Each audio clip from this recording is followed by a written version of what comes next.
es cristalina, no lo es.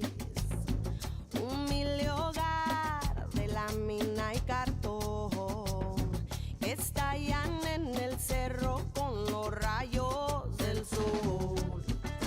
Nadie nos dará gobierno, majestad. La necesidad es ajena, no sienten ni pena. Nadie nos dará gobierno, majestad. La necesidad es ajena, no sienten ni pena. Allá donde no había, no solicito permiso para la vida. Soy rica en esperanzas y de reto no me niego. Le daré vista hasta el más ciego. Soy rica en esperanzas y de reto no me niego.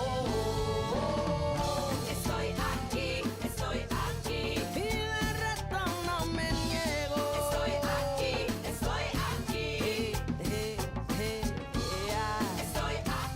Estoy aquí, yo veré, no me encierro. Estoy aquí.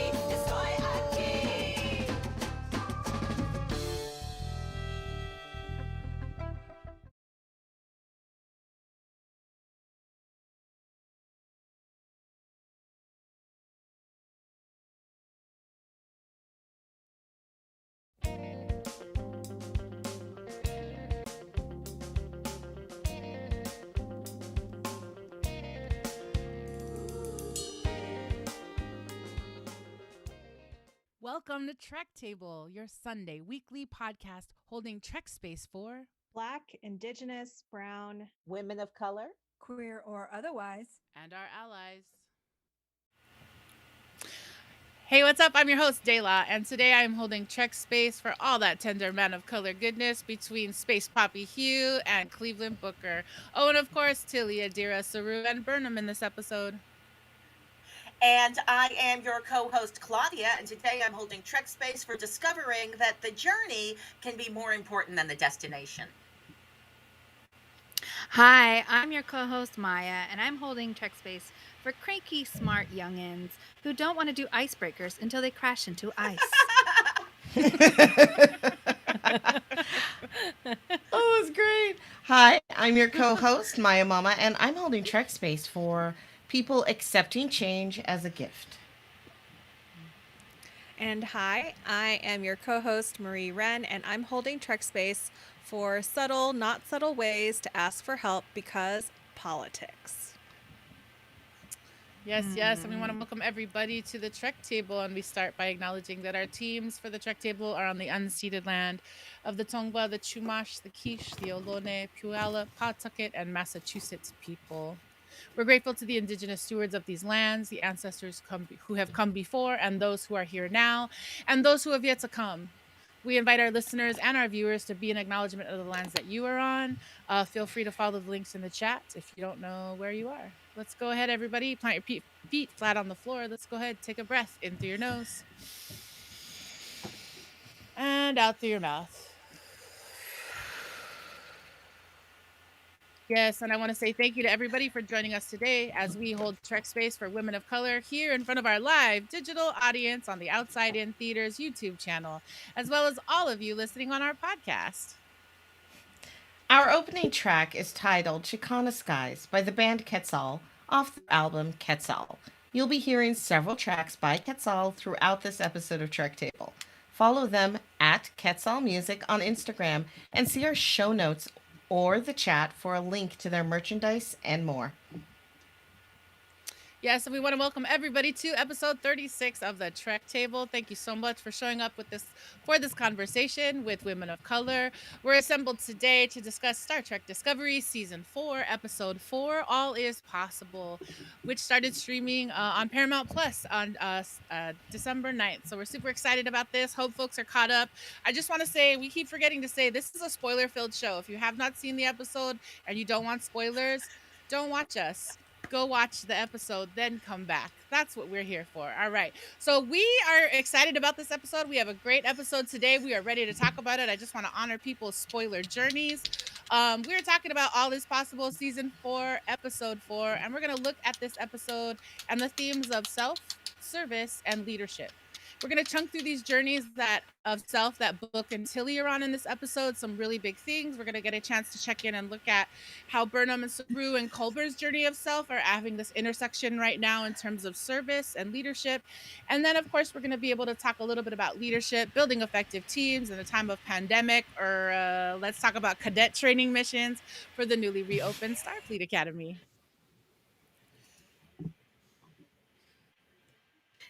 And yes, if you are as excited as we are that Trek Table is holding space for Disco and other Trek fans, we invite you to share that joy with us and become a supporter. Any amount at patreon.com/Trek Table.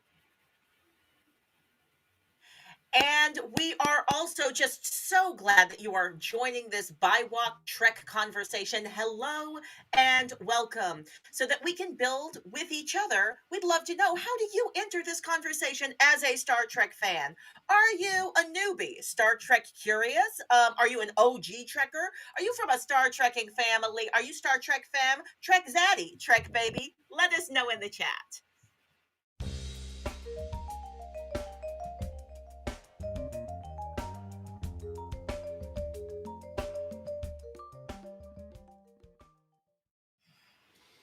All right, welcome back, everybody. We are here for Trek Table episode number 36, Star Trek Discovery, Season 4, Episode 4. The episode is called All Is Possible. We're going to unpack this episode in a couple of different ways today. We've got Trek Table questions with Claudia. We're here to try a new version of our popcorn recap. We're an ever expanding and growing show to talk about all these things. We're going to premiere a new segment called Star Trek Shenanigans. We'll get into that. Of course, we've got Discovery Design. Thanks, Maya Mama. We're going to braid it all together in thematics. We've got signal boost, final thoughts, and gratitude. And, we're so excited to be in this practice with you all to talk about and ask about Star Trek Discovery. But we want to know who's here at the table. So we're going to invite folks to go around, check in. Friends in the chat, feel free also to check in the chat. Tell us your name, your pronouns, your visual description, any access check in. And finally, that question that Claudia asked us before the break: how do you enter as a Star Trek fan? Claudia, since you read that question, can I ask you to go first? Can you check in for us? I would love to. Hi, I'm Claudia. My pronouns are they, theirs. You can also use she, hers. Visual description: African American woman sitting in front of the projection of the original Enterprise deck, a bridge, and I've got a brown afro, wearing a red Star Trek shirt. I just adjust it in an inappropriate way. Hello, audience. And my access check-in is that I have allergies, so you might see me with some tissues here on camera for my allergies. And also, I have a muscle disorder, so that means sometimes I might pull a face, or my body might do something dramatic, and that's me. That's my body doing something dramatic. That's not me making a comment on Star Trek.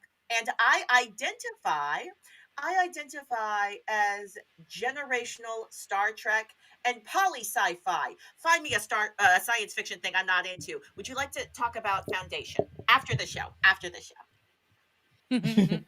Thank you so much, Claudia. Maya, can I invite you to go next? Share your check-in, and how do you identify? Hello, everyone. I'm Maya, and I go by she, her, hers pronouns. I'm a Latina Guatemalan mestiza. I have purple lipstick on today and magenta purplish hair, and also some glasses that sometimes, I don't know, maybe they're giving me, I might need new ones because I'm also having a little bit of a migraine today. So if I look grumpy, don't worry, it's because I am. No, but really, I identify as a Star Trek femme, sci-fi curious, and I'm also thinking about, I'm not a newbie necessarily, but I am Star Trek fresh. So that's my new one. Okay, Star Trek fresh. I feel Very you. nice. Thanks so much for checking in, Maya. Welcome. Maya Mama, can I invite you to check in next? Yeah. Hi, I am Maya Mama. I use she, her pronouns. I'm a youngish looking middle-aged Black woman. Wearing a blue disco shirt, but it looks like my chair's a little low. And I have a red headband with the little Star Trek insignia on it right here. And I'm wearing a red lip and some just really I guess, basic for me makeup. And I'm from a generational Star Trek family, and I identify as pan or omni sci fi. And I've been experimenting with the show called The Expanse, and it's not bad. Okay. All right. Well, I'll pick it up right there. I'll go next. What's up, everybody? I'm Dayla. I am my pronouns are she, he, they, or Dayla. Visual check-in is my hair is doing some really fun things today. The blue is rolling over, and I've got a little bit of a little faux hawk curl going on with my mixed Filipinx self. It's sitting in front of a giant blue wall with my disco t-shirt on. My access check-in today is that my knee's a little funky, so I'm at a different place. So I could ice it while we talk. And of course, I've got some great water in my favorite disco cup. I would say that I am sci-fi poly, and my primary relationship is with Star Trek Discovery. So yes, super happy to be here. And last but not least, I want to say, so that was my check-in. I want to welcome back to the show our friend, a co-host who was on the original team that helped us launch this project known as the Trek Table. Welcome back, Marie Wren, season 3 of the Trek Table, season 4 of Disco. How are you? Can I invite you to check in? Yay! It's so good to be back and to see everyone. Hi everyone, Marie Wren, she, her, hers pronouns. I'm a Filipinx American woman with tan skin, around face. I've a new haircut. It's short, just above my ears. The picture I showed my hairdresser was Chetna from Great British Bake Off, but it doesn't look exactly like that because we have different hair texture. I have dark glasses, and I'm wearing my disco shirt with a cardigan over it, standing in my regular corner. That's a off-white wall. I have some multicolored string lights. Access needs. I just have like a sore neck, I think, just from tension in general from life. And so I might like roll my neck a little bit. Um, and then as a fan, I enter this space. I like how Maya said Star Trek fresh. I would say like Star Trek casual, kind of dipping in and out. And Yes. and then I would say I haven't described myself as this, but I would say I'm a poly sci-fi fan with just I love lots of different science fiction. So that's who I am. Yes, yes. Thank you so much. And we are about to get into the final business before we jump to our discussions. We do a thing here called the Trek Table Agreements, and we want to make sure that everybody is prepped for how we like to talk to each other here at the Trek Table. So we want to say welcome. Welcome to all who enter, whether you're a newbie or you're a Star Trek fresh, maybe you're a Star Trek casual, or maybe you're a deep canon head or you were raised in a generational Trek family. We want to say welcome. We want to build this space together. Whether you use the Trek Table as your nerdy exploration or as part of your self care ritual, Trek Table is a weekly space to put down the world for a second and come into the Trek space. This is a space for Black, Brown, Indigenous, women of color to be a fan, a geek, a nerd, and explore the vastness of the Star Trek universe. Trek Table is also a place for allies to come, engage, and explore as well. This is an opportunity for allies to hold space and focus on insights, perspectives, and experiences that we may not all be familiar with. And now that we are all here, we remind you that we seek to build an environment of mutual respect and listening. We understand that we'll disagree, and that's actually part of the fun, but there's enough hate going on out there in the world. So let's keep our phasers on stun. Yes, yes. And with all those agreements in mind, we want to invite everybody gathered here at the table, all our friends in the chat, those of you listening on the podcast. Go ahead, let's breathe in those agreements. Take a breath in through your nose and out through your mouth. Thank you. Woo! And that brings us to our Trek Table questions that are posed to our Trek Table assembled here and to those participating in the Outside In YouTube channel chat. First question. Captain, by a young age, is framed as the ultimate success in many Star Treks. So what would success look like for you in Starfleet?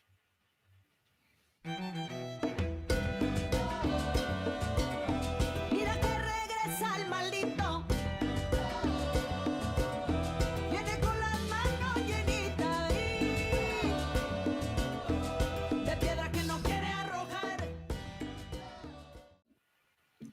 And we are back with our first Trek Table question number one. Um, Captain by a young age is framed as the ultimate success. You know, Riker wanted to get in on that, and Tilly's been talking about this since season one, right? I'm just curious, what would success, that seems like a very narrow definition of success. What would success look like for you specifically if you were in Starfleet? And I'm going to start with you, Maya, looking beautiful in your Star Trek medical shirt. I'm getting impressed with your outfit changes every single episode. It is magic. What would success look I, like for you, Maya? yes, I did forget to mention that I'm wearing all white with a little medical symbol on my t-shirt. Success. Wow. It's I think it's so important to imagine what this is because it's definitely changed over the years. Have gotten a degree and that's I don't know. It's sometimes I just want to retire at this point, but I think success means like having like just as much vacation as work, or that work doesn't always feel like work, and that I get to visit different planets, and you know and yeah, I don't know. I think I'm excited to hear what everybody else has to say because I know I don't want to be a captain, but um but I do want to. I miss those shows from the Mirror universe, so somebody's got to direct those and be in those. So maybe that would be success to me, is being able to do a Star Trek Mirror universe or holodeck show, like be in charge of that somehow ultimately. Interesting, interesting. Well, I'm loving the idea of work-life balance in the future. Can we make sure that there's time to visit Riza? Can we make sure that there's time for that? Well done. I'm loving that. I'm going to go to you, Maya Mama. I'm curious. If you were in Starfleet, what would success look like for you? I mean, that's a really that's it's hard to equate what success is because it's different for everyone. I mean, adventure sounds like fun, but to be honest, I think I would prefer to work at the Utopia Planitia shipping yards, like building ships, or at a research station, like something nice and quiet and peaceful until the whatever thing I'm working on destroys me and everyone that I've been working with. Um, or I would also maybe if I was taken to spend time with a wise non-corporeal being to learn about the universe, that would be successful to me.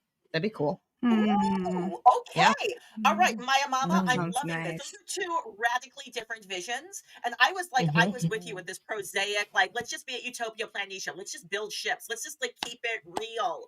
And then you went super galactic with that vision. I'm excited. You could go off and have adventures with Wesley Crusher. Isn't that what Wesley Crusher did? He went off with his like Hmm. intergalactic mentor, and they went. I love it. Marie Wren, Marie, welcome back. What would success look like for you if you were in Starfleet? Okay, I think I'm also thinking about it in two ways. One, like the lofty goal of using Starfleet for like positive social change. I think that's like something that I try to do just personally and something that I feel like translates well in a lots of different universes. And then personally, yeah, I feel like I would also be like a researcher or some kind of, I would want to be like a scientist who has and then just total vanity, like vanity legacy, like something named after me, like the Velas particle or the Velas Yes. conundrum or just like or training exercise, right? So just having something named after me. I Love love it. it. I love it. I Hmm. love it. Wow. Yeah. I feel like we can try and make that a reality already. We can just get something. We can make up something Star Trekky and name it after you. I feel like that's a good goal for future seasons. Dayla. Well, actually, I'm gonna do a shout out before I toss to you, Dayla. I just want to say our audience is amazing. Who in our audience wants to be the head of Starfleet Security or Section 30? Mhm. 30? Is it 13 or 31? I mixed up the numbers. Is it 31. Section 31? 31. It's Section 31. 31. I'm Yeah. dyslexic, y'all. I messed it up. Mm. That's amazing. That is amazing. Again, I feel like those are two. Those look the same, but they're radically different. Like those are really different jobs, and I am here for both of them. I love our audience. Mhm. Dayla, what would Starfleet success look like for you? I mean, I think in my early days of being a Next Generation fan, I certainly wanted to be the Wesley Crusher who was going to go to the academy and become a captain at an early age. But really, as I age in my own body, Guinan's got a really good plan going on. Like 10 forward, I like that Colbert Mm. gets to be the ship's counselor and I heard them call it the forward lounge. So I'm about being in the forward lounges. I'm about yeah, who does the aesthetic of the music in the forward lounges? I wouldn't be a DJ, but I would be a sonic selector in forward lounge. Yes! That's Oh my my gosh! success in Sonic Star selector. Hmm. No, Dayla, I feel like you and I could collaborate because I feel like if I lived in the future, right, I think as a young person, I would be confused and I'd be trying to do a Wesley Mm, Crusher craft. And then I think I'd have like a moment of clarity like Tilly. And I'd be like, you know what I need to do? I need to make holodeck programs. And that's what I would do. Just awesome holodeck okay. program. So that's where my Well, passion is. Paris. I would not only be well, not only like not just like Paris, I'd be more like Barkley, like Lieutenant Barkley, where I'm like designing programs, and I'm designing programs that Mhm. maybe they're becoming a little sentient. Like I'm making some magic happen with the science, but also it's art. Y'all, I love our audience. I love you. This was really fun to answer. This was a lot of fun. I hope our Mhm. podcasters, the folks listening to the podcast, have a chance to answer this question too. That brings us to the end of Trek Table question number one. Trek Table is proud to be part of the digital theater platform at Outside In Theater. Like and subscribe to the Outside In YouTube channel for our weekly live digital recordings. Listening on the podcast, check out youtube.com/Inside In Theater. Outside In Theater. There we go.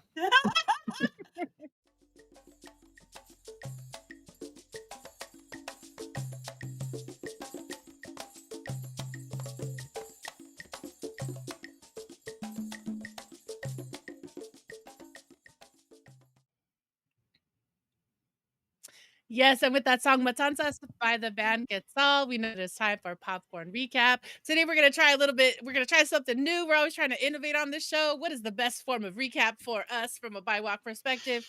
Today we're gonna try a new thing. We want this game to be pretty simple. We have 2.5 minutes on the clock, and we're each gonna try to share chunklets of plot from the 5 major plot lines in this week's show. Well, there's 5 of us. There's 5 major plot lines, but there really were. All right, so here we go.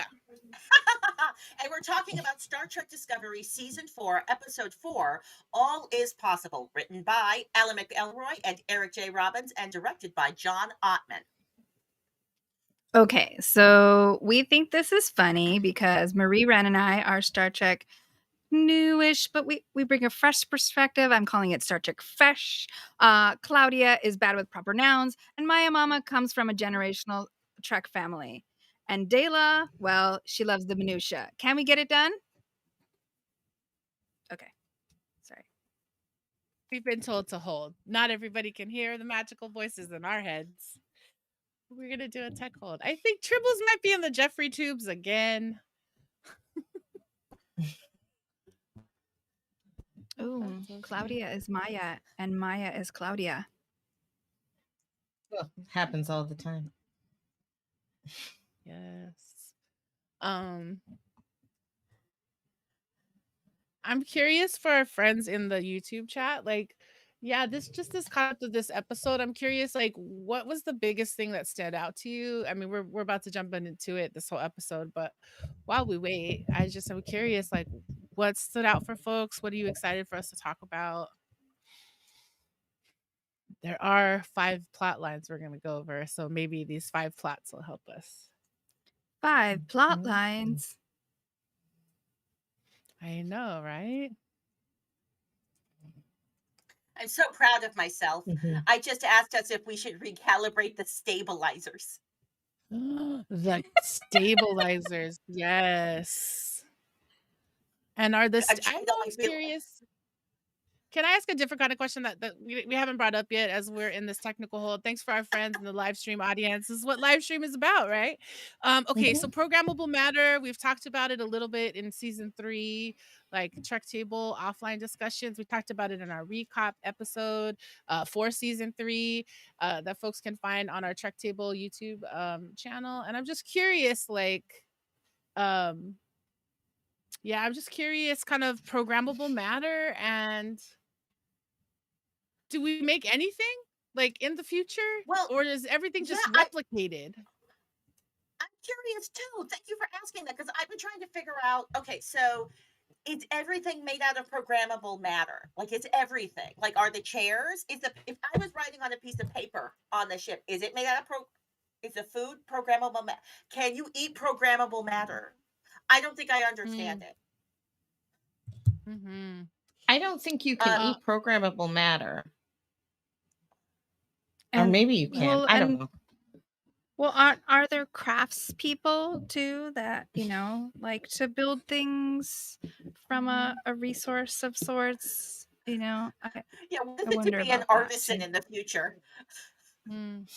Well, we get that in the Adira and Grace storyline, right? Adira, part of that, what we learn in season 3 when Adira is finally able to connect to the Talls, is that Adira made Gray like a blanket, like took the Oh t-shirts and yeah. hand Mhm. stitched the events of their life. Like that was one of the moments. And then Gray literally said to Adira, "You made this with your hands. You're amazing. You're an artist." So it made me feel like I saw. I mean, it's also how we felt when we saw the opera that Stamets narrated in the Mirror universe. Like finally, there's art in the future. Hmm. I love When there's that. craftsmanship, and Yeah. I really think that that's really great too. I'm realizing though, we saw an entire scene. I'm looking at the chat. We saw an entire scene with Burnham, where she was spitting out. She was like, like if you could eat it, she just would have been chewing on it, like nom Mm. nom nummy when she was shooting the bad girl. So I Osira. guess because Mhm. she spit it out, yeah, Osira. Thank you.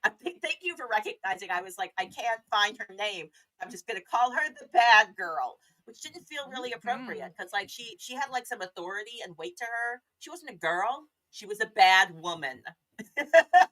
Yes. But yeah, that was Yes. Yes. programmable matter. I almost was gonna call her Omarion, which is not the new variant, right? That's the singer. Omarion. So that's That's different. Omicron. Omarion. Oh, you're talking about the Omicron. Omicron variant. That does that not sound like a Star Trek episode though? The Omicron variant? Yes. Come on. I feel Isn't like I it saw isn't it that a Star Trek episode. thing? I think I saw it, and it was in that episode. On Kirk Voyager. did one of those amazing kicks. No, I think it was an early. I think it was a Star Trek the original series where Captain Kirk had to do one of those kicks Well, where that he was kicked both of his Omega. feet out. He had to kick out both of it was it was Omega. Yes. Oh my gosh. Okay, I'm And no, back. maybe it was that episode of Voyager. That episode of Voyager where they had um uh the the oh, this is like Omicron great. is. Can I say that I just looked it up in Memory Alpha? And if folks are not clear, Memory Alpha is a great wiki for those of us who are fans of Star Trek.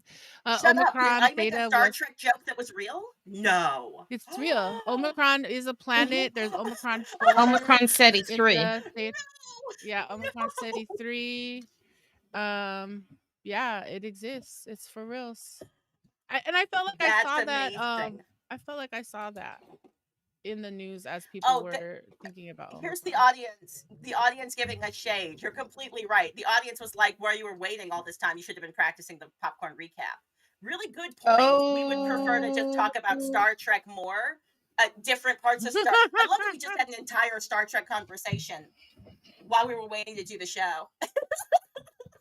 Yes, love We to can't you, stop Satterfield. ourselves. Yes, we We can't. I'm are going to back. Alpha Can't Memory stop right what? now. Hey, well, don't go to Memory Alpha just yet, cause look, visuals are No. back, Captain. Oh. Visuals are up. Let's give it up. Thanks to everybody. Let's Okay. give it up to the tech team who got these triples out of our Jeffries tubes and all the things. The stabilizers have engineering. restabilized. Yes. The visual flux capacitors are flux capacitating.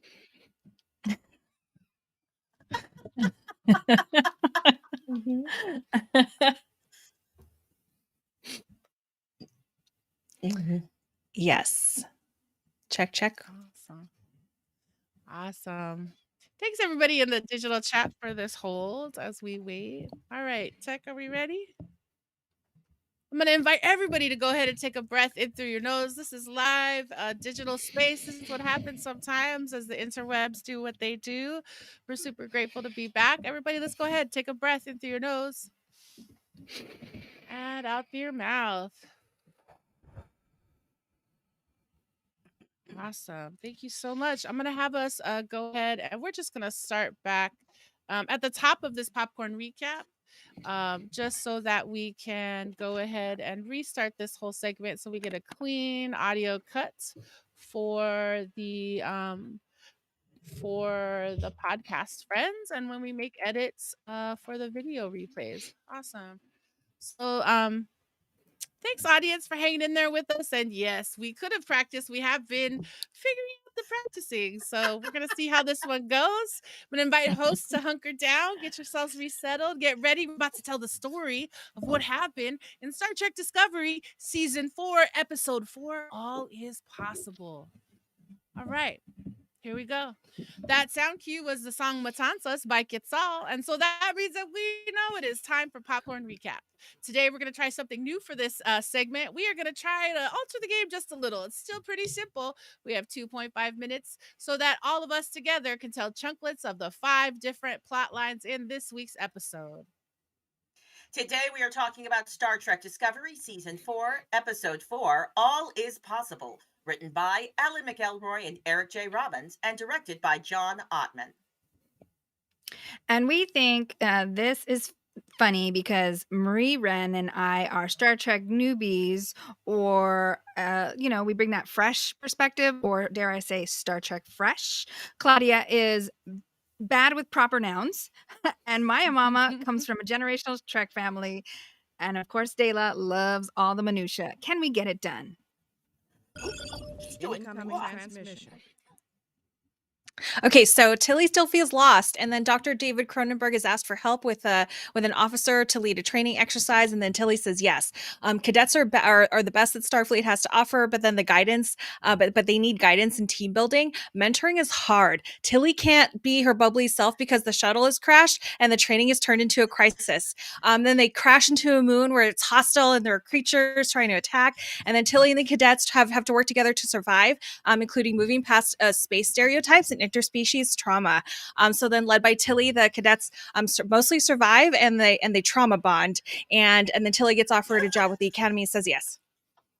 Yes, and so while they're on this trip, Adira also, right before Tilly goes, Space Poppy Cobra's like, could you bring Adira with you? Adira's like, I'm not a cadet. But then Gray is like, yeah, but you might need to learn how to make new friends. So Adira's on this trauma bonding trip too, has to learn how to play well with others. And at the end of this episode says, I made new friends all on my own. All right, so on a completely different planet, the planet Navarre, which is like the Vulcans and the Romulans planet, they're about to join the Federation, right? But actually maybe not. And there's an entire ceremony around it. And Saru and Burnham are invited. And Burnham's like, why do you want me? And they're like, just look pretty and be quiet. But actually, low key, they wanted her to be there so she could make suggestions nobody else could. And in the very end, turns out she could make the best suggestions. And now apparently she's going to be in charge of the committee running stuff to give advice.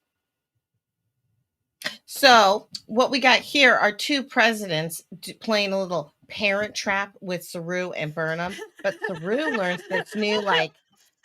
Saru learns this new touchy meditation technique with Tarina, and looks like they're going to be spending a lot of time together.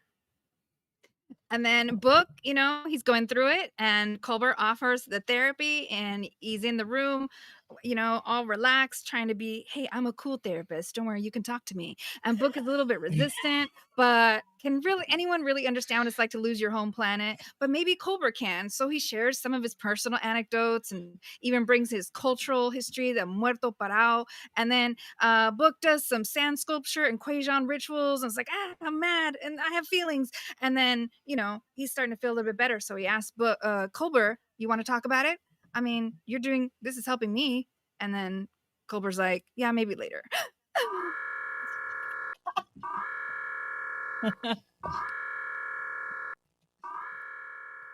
Yes. What do you think about that? Get it, Trek Table. All right. Thank you, thank you. I appreciate it. I see Satterfield's comment that we're glossing over the death of Agent of Cadet Cullum. Don't worry, we were aware and present with Cadet Cullum's passing. But yes, We congrats, honor Trek him. Table. Super happy that we got that done.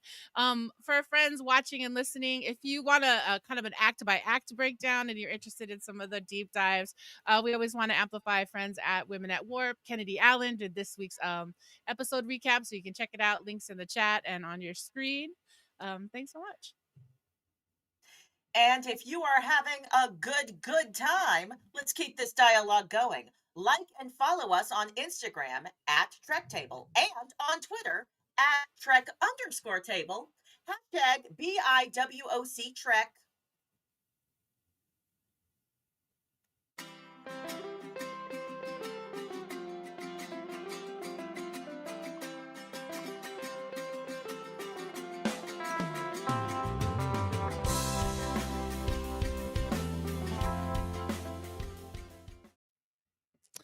All right, so that new little mellow, little wacky sound cue is the song Fancy Time Teller by the band Quetzal off their album Die Cowboy Die.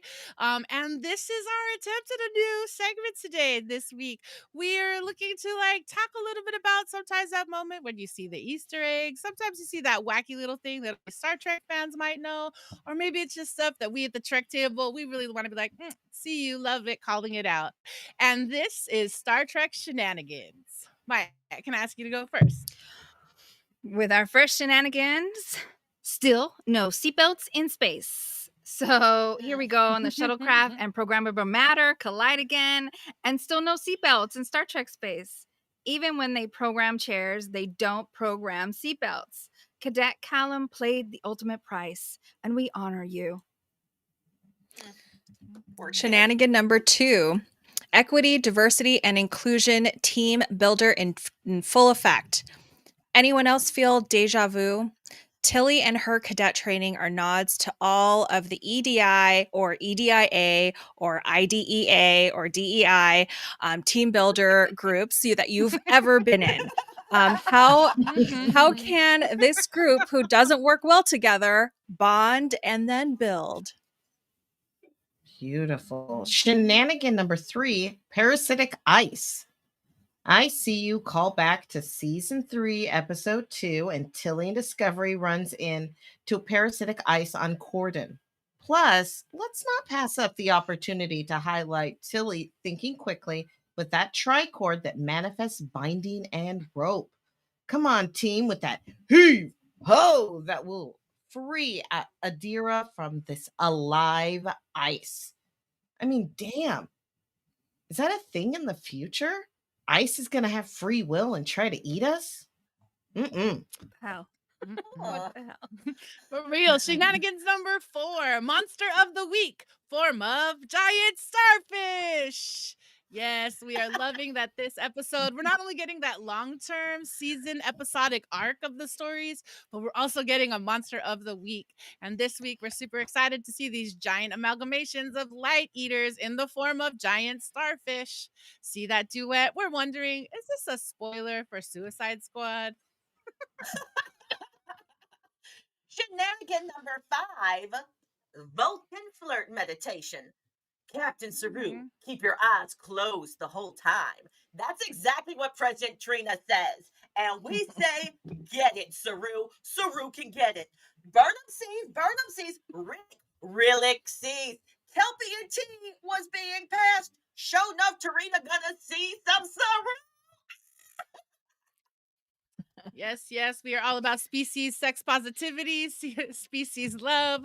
Get it. And those were just some of the things we saw in this episode, but those were our Star Trek shenanigans for season 4, episode 4. All is possible. We want to say thank you to all of our Trek Table newsletter subscribers and family for helping us hit a new benchmark.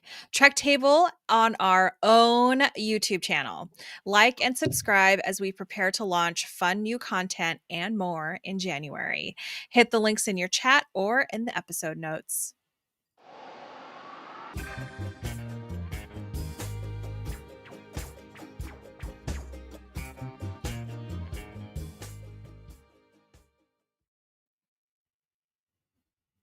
Welcome, welcome to Discovery Design. Let's dish on the design elements that gave us all the drama this episode. I've got some topics here, so I'm going to read them off and then I will invite you all to go off.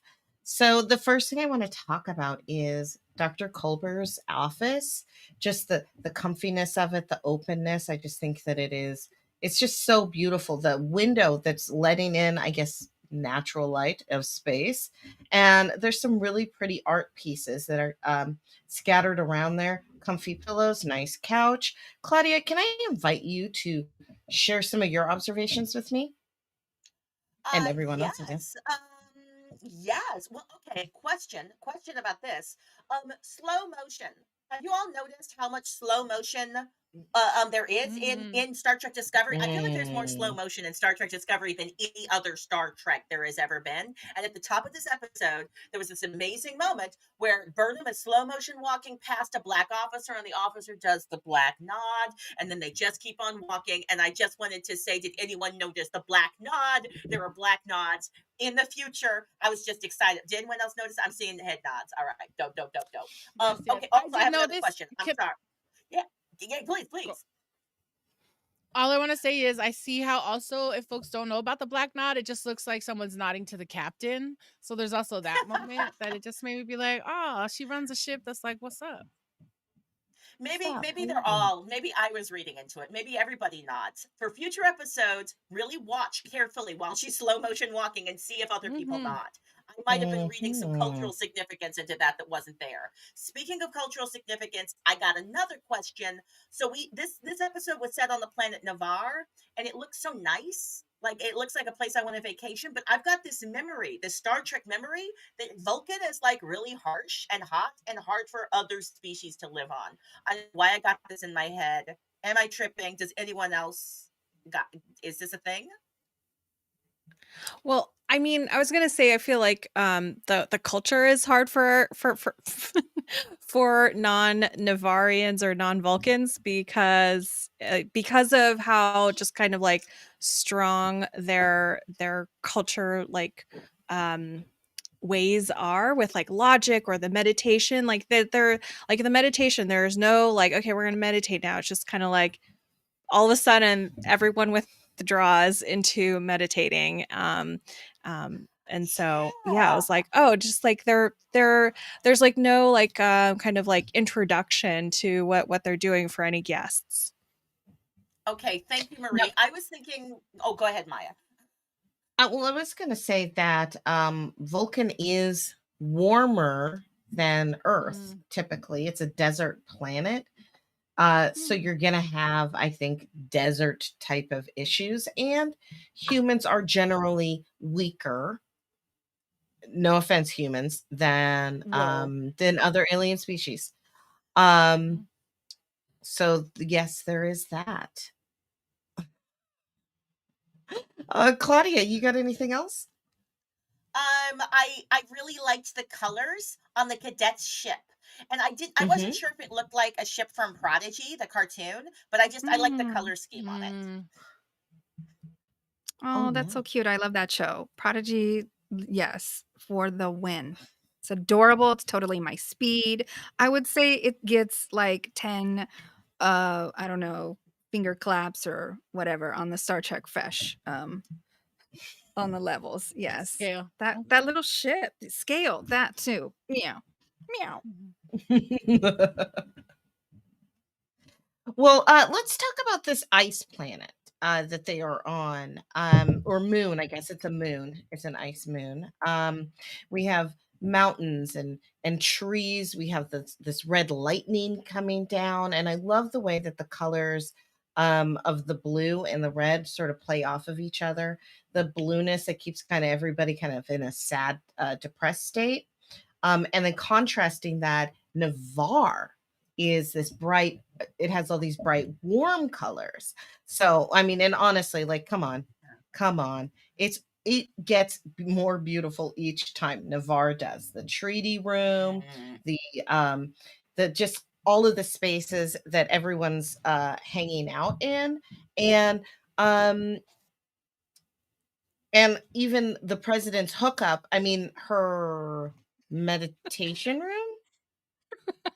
Yes, Yes. meditation room. Uh, That's right. exactly it. She's got those like orange pillows, meditation pillows that are ready for Saru and the president to like, have a little close intimate chat. So I really love all the oranges. The oranges I remember seeing that since Sarek's house too. So they really love you know geometric shapes and oranges, so lots of shades of browns and oranges, and it's comfortable. I mean, it's a good contrast for all of that, kind of not all of the suppressed emotions that, but it sort of shows what's happening, what's bubbling underneath. Yeah, because they've got a lot of depth to them. Klingons, Vulcans do. Well, both of them do. Well, anyway, that was Discovery Design. And we want to give a shout out to all of our podcast subscribers. Thank you so much for joining us. Thank you for following us on Apple, Google, and Spotify. So please ask others to like and subscribe for all of our podcasts. And as we head into our musical break, we bring to you Trek Table question number 2. Tilly. Tilly is having a challenging teaching experience, but turns it around. I'm wondering if any of you here at the Trek Table or in the audience might have some similar stories. Mira que regresa el maldito. Viene con las manos llenitas de piedra que no quiere arrojar. Welcome back with Trek Table question number 2. Tilly, Tilly and the cadets is having a challenging teaching experience and turns it around. Do we have any similar personal stories that might reflect or echo Tilly's experience?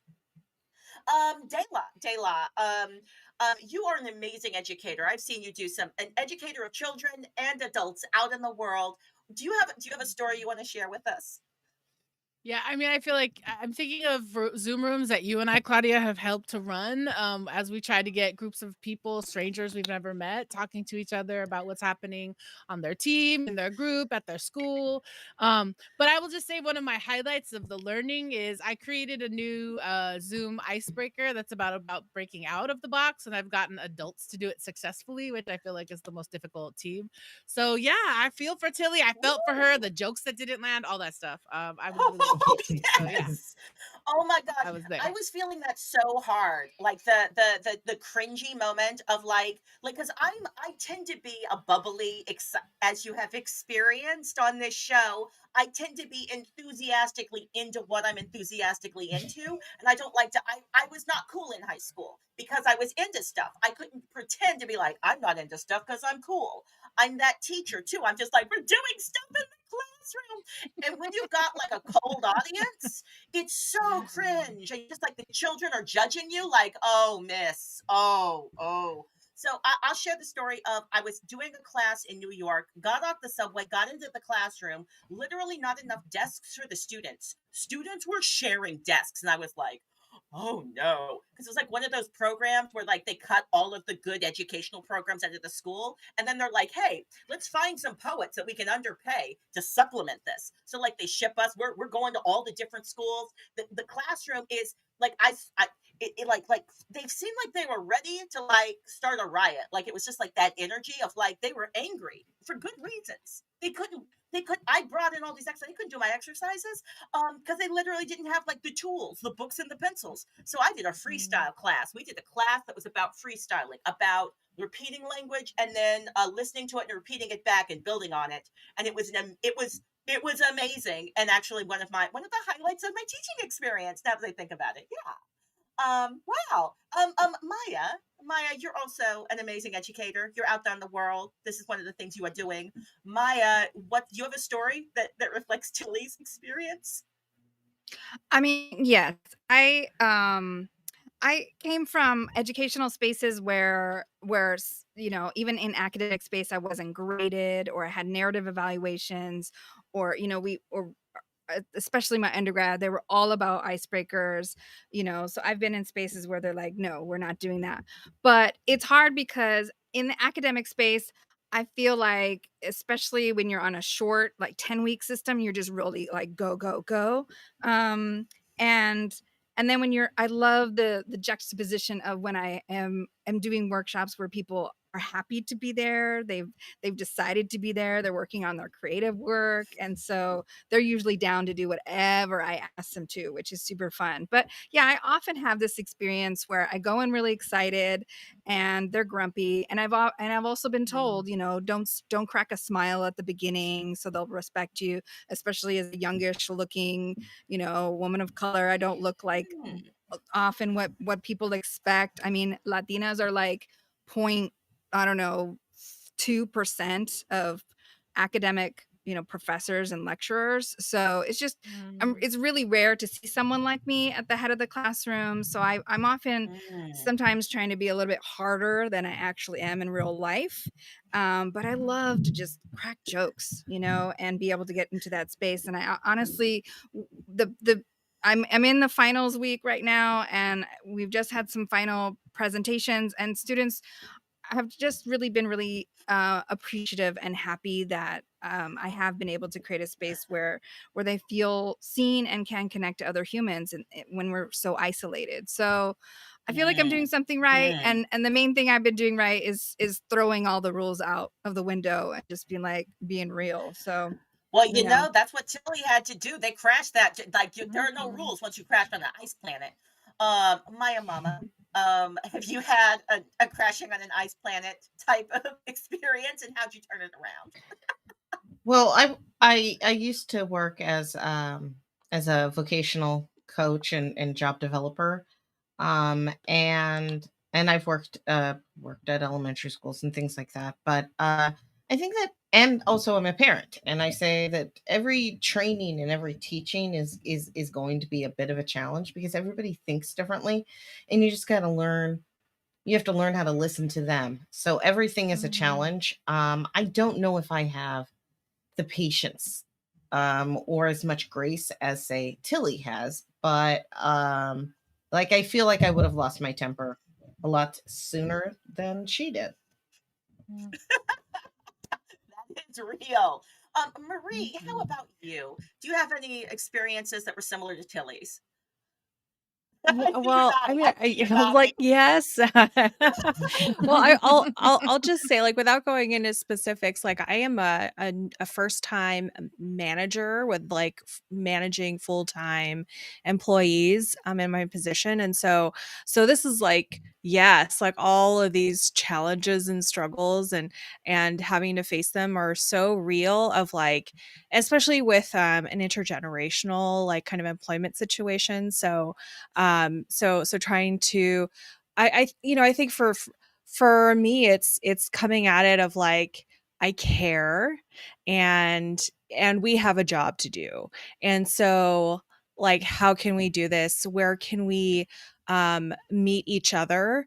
Trying to meet them where they are is one way, and sometimes that doesn't work for me, and sometimes like, well, I need you to meet me here, and so we like compromise where we're meeting each other. And I think communication has been a really wonderful tool for me, and also having like a mentor as well has been a way that I've gotten help. So yeah.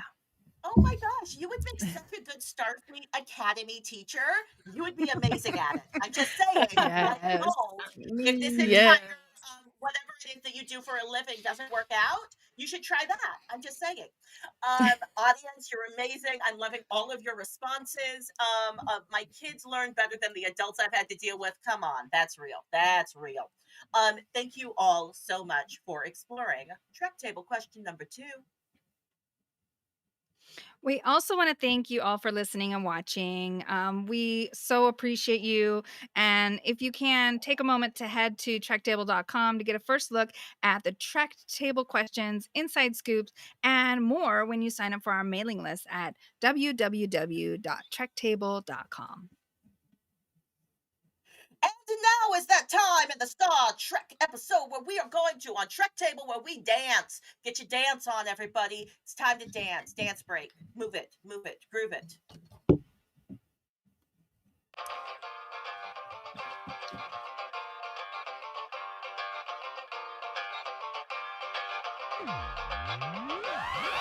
A shift, a move, a surge, we feel and manifest. Slide from uncertainty and lunge into intent. Interminable imaginaries guided by ancestor strength. Abide by no one's government. We blow into the left more. We see more. Whose life is this for?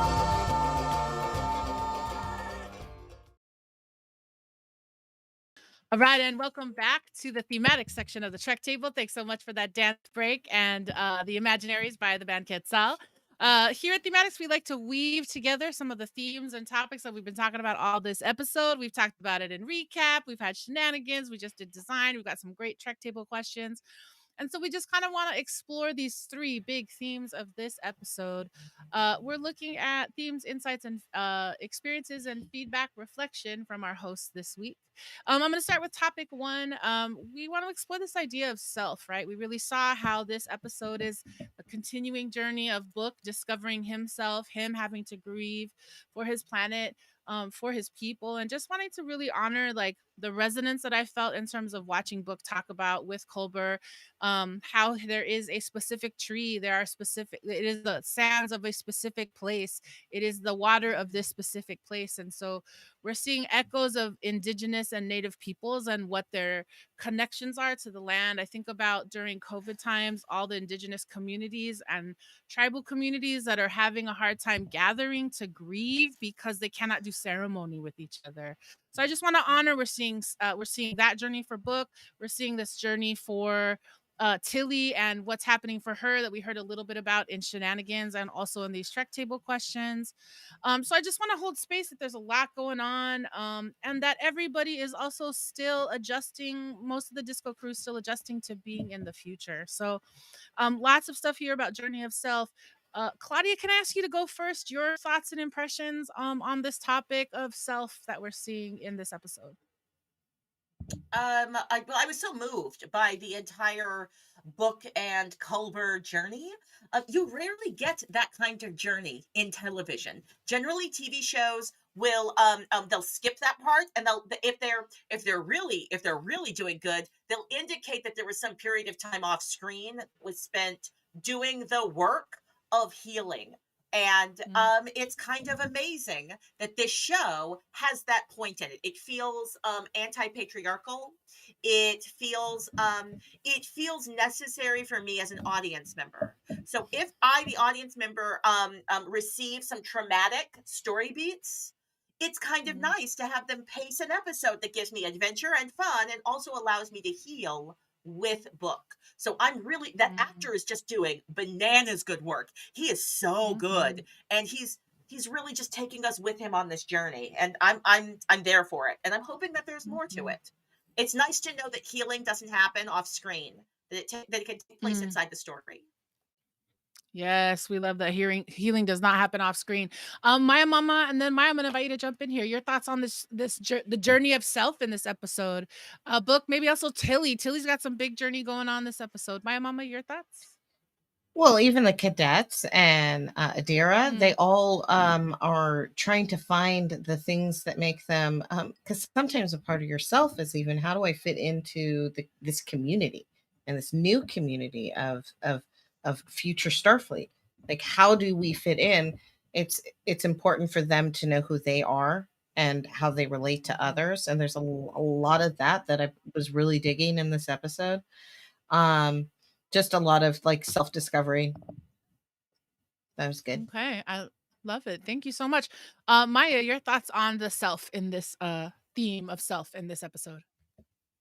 Yeah, absolutely. I saw those cadets, I resonated with teaching young folks and them having, been educated in different places and not really have linked up. So those moments when they're talking about, well, I've never been around non-humans, that super resonated for me, and that journey of, that was kind of quick, but then also, yeah, I mean, Tilly, like this shift of what she used to be before, this kind of, hyper wanting to be the perfect cadet, wanting to be wanting to get to the captain's chair, and that shift. I love that she's taken a step back. She's made an appointment with Culber, and Culber really also stepping out, like really jumping into this role of counselor, and really putting his own unique spin on it,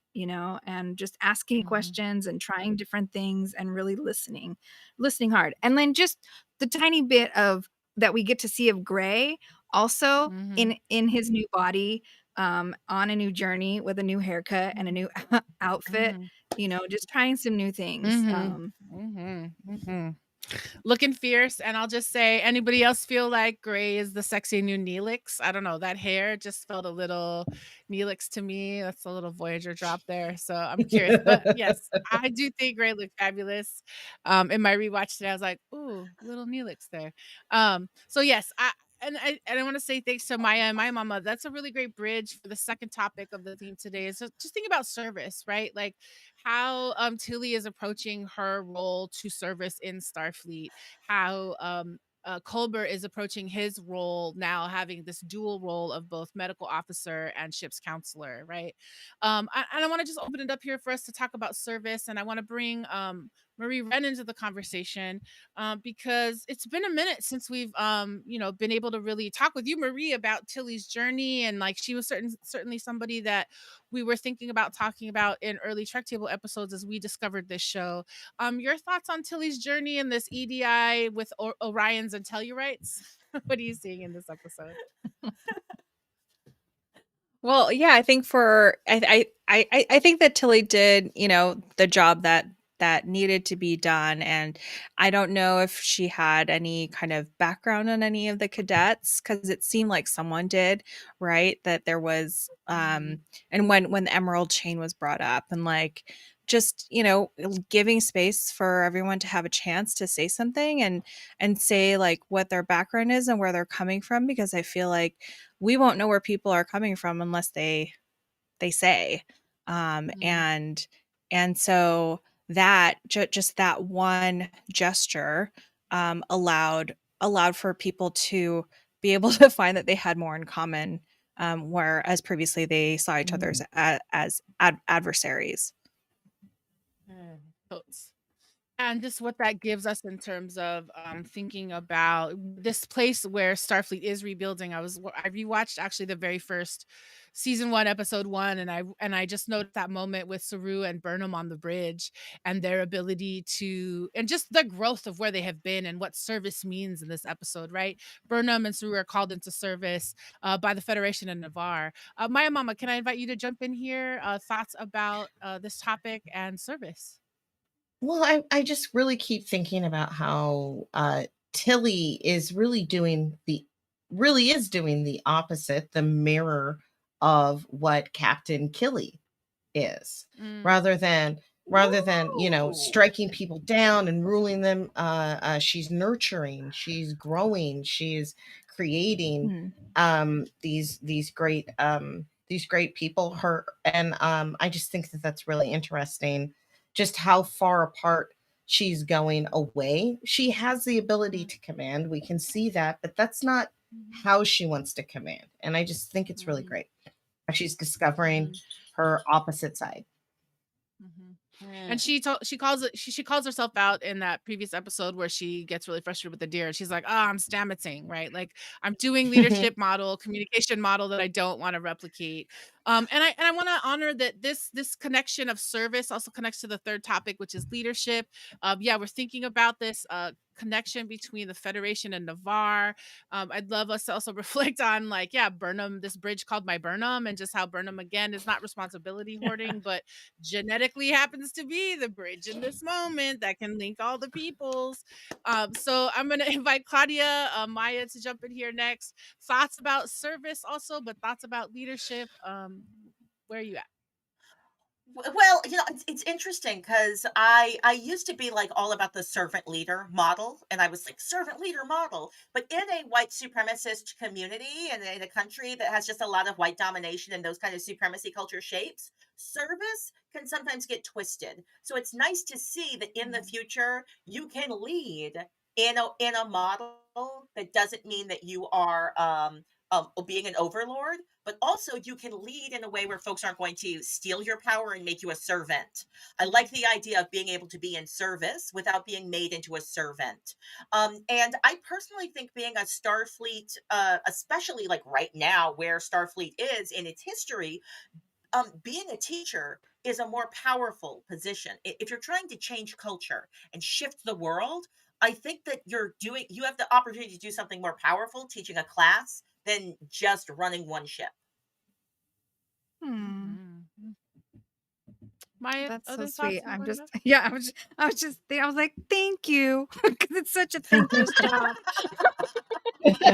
Um, because I'm really pushing like critical thinking. I mean, in this era of people just, saying that we're teaching all kinds of wild things, I'm like, oh right, like I can actually get my students to just think how I want them to think. No, I'm pushing them right to think for themselves. But and yeah, and so I appreciate that about Tilly. I appreciate that about also Culber, the questions that he's asking, the examples. Also Burnham, man, like she tried so hard not to speak. When she was told not to speak, that was so much fun watching that eye acting, that face acting, where she's like, right, but then she's got to say something. And I think that is sometimes our leadership also is knowing when to be quiet, knowing when to listen, and also when to jump in, and whether or not it goes perfectly, she's got something to say. And yeah, she's our hero in this show, right? So of course she's always going to have something to say. And sometimes it's like, oh my gosh, Burnham, of course she's so brilliant. But yeah, I think it was fun to see her being pushed kind of into that moment. And then she's great at solving problems. So it's when Oh, when it's gonna be her, and when yeah, and when not, when she's gonna step back and when she's gonna step forward. And it's fun to see that. Yeah, most definitely. And I mean, there's so many moments in this show we get to see Burnham. I mean, there's so many. This is such a great example of women in leadership, and I really appreciate this conversation that we're having. I never take for granted the fact that we're getting President Tarina, we're getting President Rillick, we're getting Captain Burnham, we're getting Sister Gabrielle, we're getting women leaders. We're also getting examples of non-toxic masculinity with the male identified characters. We're getting gender queer, gender nonconforming trans folks in the story. I guess the last thing I just want to say is just really appreciating again and holding up that part of what I love about this episode, I think this is probably one of the best episodes of the whole series. That's something that I dropped in the newsletter the other day. And I do really think about how this is such a really powerful example of so many different things that Star Trek Discovery is trying to show us. And I love that Tilly is going to be at Starfleet Academy. And that means that the next blueprint for cadets and for training and for leadership has the possibility to have it come from women of color leadership models, non-toxic masculinity leadership non-servant leadership models, right, as we're talking about yes. on the show. So I know that we could go on and like table, I really want us to chunk in, but I want to honor where we are on our time, and just say that we're going to keep chunking through this season as we see kind of what's happening. um l- um just like one last pass. Anybody else have one last burning thing you want to say before I transition us out? Maya Mama, I see you. Um, I do want to say that I really appreciate the fact that we are made to think that the two presidents are like any other two presidents who don't talk to each other and all fighty and stuff. And I just love the fact that they actually did communicate. They communicated before this thing even happened. They made a plan to bring Saru and Captain Burnham to like fix to meddle essentially. And I really appreciated that they actually did have everything in hand, and I just thought Mm-hmm. that was really cool. Get it. And we'll get to see as the season goes on whether women in leadership, we still get pump fake politics. Do we still get backstab? Like, what are all the things we're still going to see? A lot of questions. And yes, to say there's a lot more political theater to come in the future, and we're super excited about that. And that was thematics for Trek Table episode number 36. And as we head into our final Trek Table question number 3, I'd like you all to think hard about this.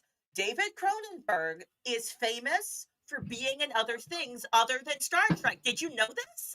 I'm just curious, are there any other Star Trek actors that you've enjoyed in other projects?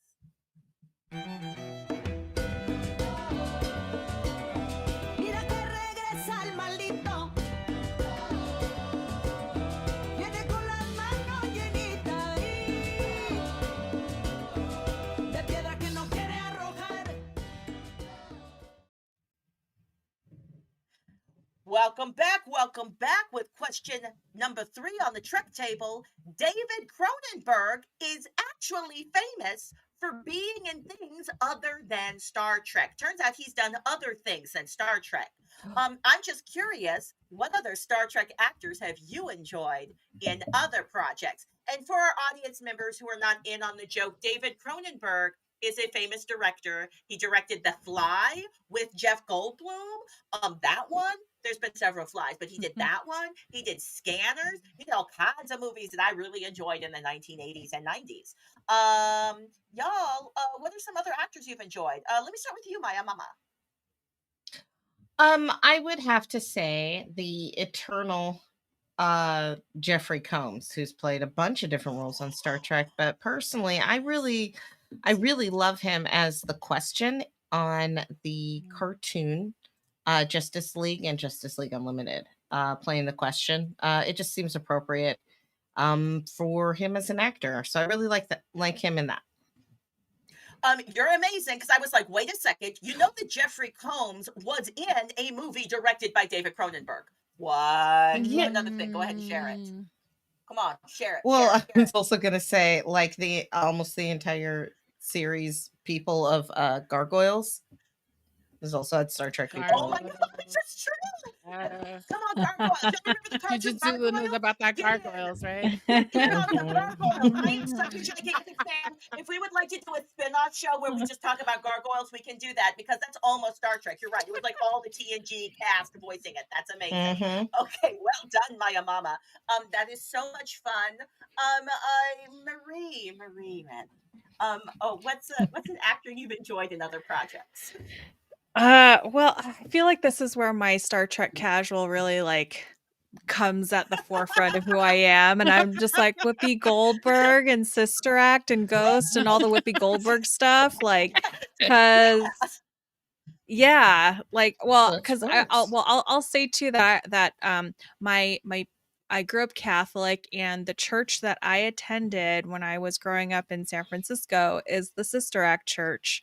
And so I have a special connection to Whoopi Goldberg, and I got to see her. I was like really young, and TNG was on, and I had a chance to say something to her. I was like, what do I say? And then I was like, I love you at Star Trek. And then that was what I got to say to Whoopi Goldberg. Can I just say little known fact about Sister Act, about that Sister Act? Martha Gonzalez, who's the lead singer of the band Quetzal that we use the music of. Martha was a teenage actor in the youth choir with Lauryn Hill and Dee Dee Magno of Steven Universe and Mickey Mouse Club. So just to say, Martha Gonzalez, what is up? That's like Aki Soriano in True Beverly Hills, like community rooted people when they were young, when they were actors. So. Sorry, so good. I had no idea that this dumb question was going to spark such a delightful conversation. But I'm realizing every time I think about another project that I loved an actor in, I have like the entire universe of that project explodes in my head. You know that Michelle Yeoh, anything that Michelle Yeoh is in. She's like recently just been in a bunch of stuff where she's super, like her character is just like, I'm cool and I kick butt. Like, I'm awesome. I'm lifetime gold. Wow. You want to be me and I kick butt. I'm a librarian that kicks butt. I love everything she makes and does, and she's magical and amazing. Maya, I'm wondering what's an actor, just at random, an actor that you've never mentioned before or a fan of? Is there just a random Star Trek Discovery actor that you have enjoyed? Why you playing? Why you playing, Claudia? Well, one actor I've never mentioned before, Wilson Cruz in My So-Called Life. I mean, when I saw he was going to be in this show, I was like, yeah, I'll watch it. I'll watch it. We'll see. But he's been in a lot of other shows as well. I mean, I think he's been a guest on like Grey's Anatomy and all kinds of other stuff. But yeah, I love how seeing him. Has he done anything? Rent. What else? Yeah, wasn't he Angel in Rent? Yes, he was. Yeah. Yes, he was. So, but I was gonna also say, Anson Mount, was the love interest, I believe, in the Britney Spears movie, The Crossroads. So, I know some deep cuts. What are you talking about? It's true. It is a fact. What? All right. Y'all, there wasn't a winner for this section, but I think that Maya won it. Our audience mentioned Haniqua in Walking Dead. Yes. Haniqua was in Walking Dead. Also, Paul Mamini in The Englishman, who went up a hill but came down a mountain. Y'all remember that movie? That's a delightful movie. He's a delightful actor. And also Wilson Cruz in Everything from the audience member, and also Doug Jones. Also Doug Jones and everything. Yes to that. Because Doug Jones is like invisible oftentimes. You don't even know it's Doug Jones. You're just like, who is that amazing alien? Who is that amazing character? Y'all, this was such a fun conversation, and I had no idea that there were so many in real life Star Trek connections in this group with this Sister Act connection. Come on with it. And that was Star Trek question. Those were all of our Star Trek questions for this Trek Table episode of number 36.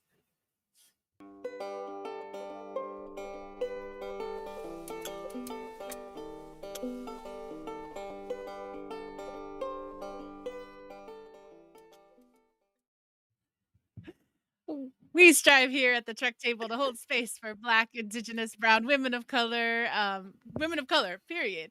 We also want to amplify resources and highlight the work of women of color content creators, community builders, and shapers. We have 3 today. My mama, can I ask you to share our first signal boost for today? Absolutely. Trek Table is excited to share our extended holiday guide, and we want to promote Tracy Kato Kiriyama. They have their newest poetry collection is out, Navigating Without Instruments. Find out more at their website, www.traciakemi.com, or on Instagram at TRACIAKEMI1. Thank you. Claudia, can you share our second signal boost? Yes, we uplift Caden Phoenix, Chicana writer and director from Boyle Heights. Check out her new series, A la Brava, a superhero universe where Latinas of different upbringings fight against female injustices. Each book tells their origin story and social cause. Check out A la Brava and the team of Latina artists behind the comic book series at latinasuperheroes.com. Yes, and our final signal boost for the day. Yes, and Trek Table wants to amplify our friends over at the Earth Lodge in what is known as Long Beach, California. The Earth Lodge is home to one of the most potent urban ritual and ceremony healing and trauma transformation earth womb pits in what is known as Los Angeles County. The Earth Lodge Center for Transformation is a spiritual sanctuary for people who, to transform their trauma into healing and justice. They serve queer, LGBT, POC, women, children, and men who support the rise of the feminine. Learn more about them at linktree/Earth Lodge. Thank you all. And if you have a woman of color content creator, world shaper, or change maker that you would like us to amplify, please reach out to us at Trek Table on Instagram or at Trek_Table on Twitter. And that was the signal boost for Trek Table episode number 36. Continue this conversation with us by joining our Trek Table community on Discord. Find the link in the episode notes or in the chat.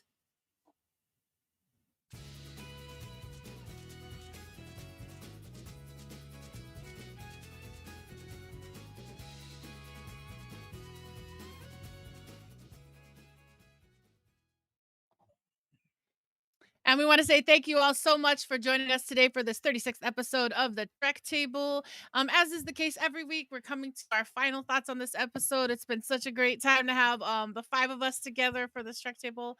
And I want us to go ahead and share our final thoughts for this Star Trek Discovery Season 4, Episode 4, All is Possible. Maya Mama, can I ask you to go first? Yeah. I really think that there's like a lesson in this episode that if you accept the impermanence of the universe and accept that change is going to be something, then all is possible. I just think it's that's just my final thought. Okay, thank you so much, Maya Mama. Awesome. Maya, can I ask you to go next? Your final thoughts on this season 4, episode 4, All is Possible episode.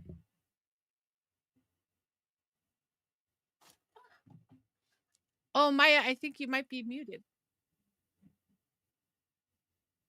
Yes. So, I think it was a super shock to see Tilly go. I was like, "What? She's not going." And I think she'll be back for sure. But I'm excited to see the space that has been kind of made for Adira, the handing off of the snow globe.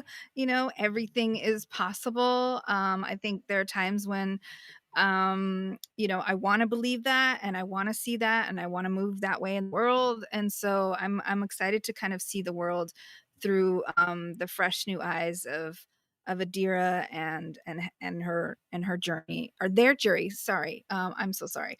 I'm excited to see the journey of Adira, and now that they've separated from Gray, and what that space that Tilly leaving for whatever amount of time. I know she's going to be back. So how that will allow for that growth and what we'll see with that. And I'm sure there'll be some more shenanigans specifically having to do with that. Right? She said, see you at Fed HQ. So thank you so much, Maya, for those final thoughts for this episode of Star Trek Discovery. Claudia, I'm going to come to you. Your final thoughts on this episode? Well, I'm always looking at this show through a couple of different lenses. So I'm watching it as if Star Trek is a real thing. And also I'm looking at it as if I'm a producer of Star Trek and helping them make the choices that they're going to produce. And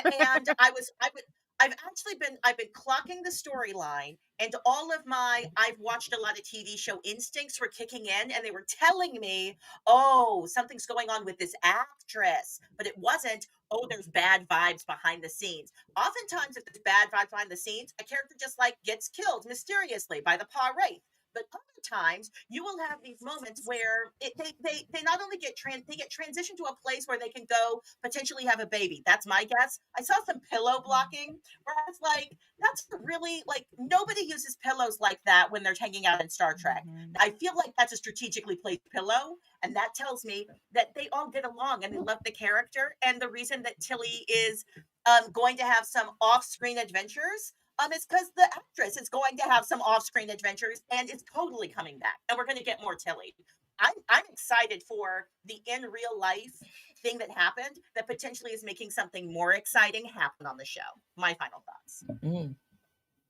Thank you so much. All right. I can go next. I will say that I recognize the pillow action as a person with a belly, and I recognize that game. So I was appreciating. And Mary Wiseman, I just want to say, like, love how you are in these uniforms. Thank you for embodying this character. My final thought is two things. One, just to say, one of my favorite Star Trek actors who's in other things is Oded Fair, who plays Admiral Vance. since the Mummy. You had me at the Mummy. Okay, Mhm. so that's number one. Number two, it was gonna be a shenanigan this week, but it doesn't feel like a shenanigan. I'm really moved by the fact that Navarre and the Federation are united. This is Spock's unification dream come true. This is Burnham, his sister, at this ceremony receiving these flags for something that has taken over 1,000 years to occur. And I just honor that the way in which these showrunners and these writers and the teams have created everything is so beautiful. And I know I said two, but the last thing I have to say is Jeff Russo, who creates the music on this show, stellar episode. I so enjoyed the mystery sounds that we got to hear, the sonicscaping that was happening in those treaty rooms, and just the mystery that we got with Saru and Burnham and them trying to unfold all this politics. So thank you again to the disco teams. Really, really amazing episode. And I think it is one of the best of the series. I'm going to call it. And eventually we'll start to make all our big best lists. But I love this episode so much. And that is my final thought. Marie Wren, you've been on with us today. We're so happy you joined us for this episode. Your final thought on Star Trek Discovery Season 4, Episode 4. Yeah, and I think this actually applies to the three main storylines that we follow on this episode, which is listening is how we move forward. With bit like between the cadets, between just all of the political theater between Navarre and the Federation, and then also with Book and Culper and that journey. So how I just love that is a thing that I got out of this episode, is stressing the importance of listening, and how we can all grow from there. So yeah, thank you. Amazing. Thank you so much. And audience, friends in the chat, we're open to your final thoughts for this episode. What are you thinking? What are you feeling? If you're catching this on the podcast, don't feel bad. Hashtag us. Let us know. We really want to know what your thoughts are. And those were our thoughts for our final thoughts for Star Trek Discovery Season 4, Episode 4, All Is Possible. We hope you join us on Sunday, December 19th, when we talk about Season 4, Episode 5 of Star Trek Discovery, The Examples, which premieres on Thursday, December 17th on Paramount Plus.